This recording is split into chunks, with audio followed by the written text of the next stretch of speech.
What's up, EHA owners? My name's Nick, and I'm here to show you the initial startup of our arcade machines. First things first, the power button is located on the top right of the machine. As the machine is starting up, I like to make sure I have all my accessories. So make sure you have your controllers, your light guns, and your Wii bar on your machine. So when the intro video is done playing, you'll be able to access your machine, but there is a 15-second wait that you have to wait before you can actually control anything. But once that's over, you have access to the whole menu.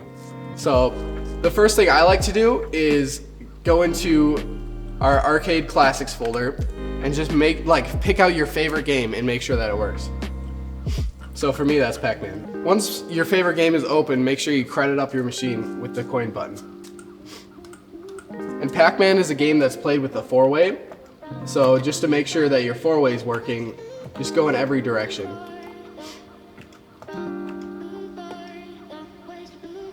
Once you're done testing things out, you can close the game by pressing our Shazam button and player 2 start.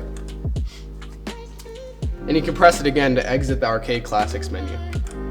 So after you're done playing your favorite game, I like to open up my display settings and verify that everything's correct.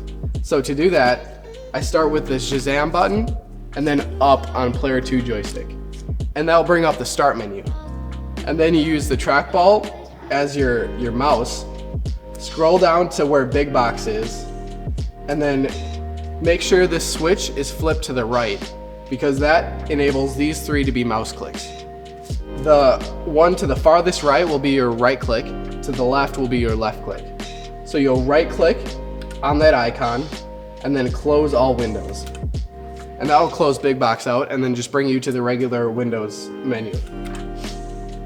So from here, you can right click on the desktop background and go down to display settings. So what we're looking for here is that display 1 is set to 1920 by 1080 at 100%. And that's set right here. So 1920 by 1080 at 100%. And then for display 2, we want that set to 1920 by 340 at 100%.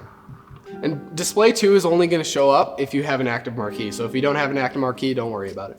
And this is especially important with pedestals too, because when you first get your machine, it's going to try to match whatever resolution your TV is. So when you get a pedestal, always make sure you check this. So after you've verified your display settings, the next thing we're going to do is go into test control panel and make sure everything's functioning properly. So if you go to the top right, you can close out that window, and then bottom left in our start menu, we're going to open up test control panel. With this program, it's going to match the buttons on the screen with your button layout on your machine. So if you push a button here, it should match the player 1 on the screen, and the same with each player. So basically what I like to do personally is just go through every joystick direction and double click every button and make sure that everything is working properly. Once you're done testing all your buttons, we'll close out this window and go into Device Manager.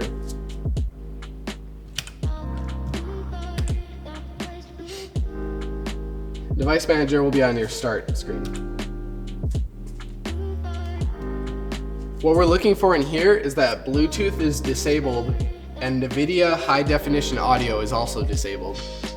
The reason we disable that is Bluetooth sometimes interferes with our controllers, and then NVIDIA high definition audio sends the audio signal to the TV instead of to the speakers that are in the machine. So make sure you disable those.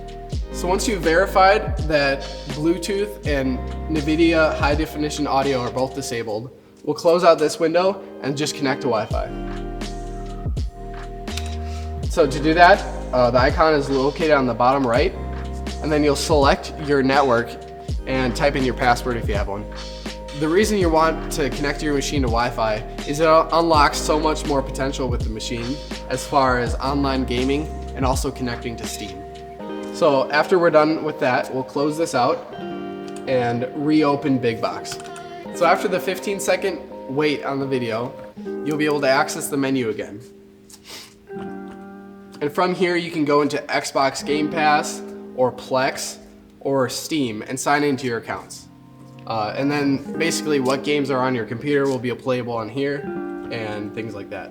Once you're signed into Steam and all your gaming accounts, make sure you sign into Netflix so you have access to your whole library.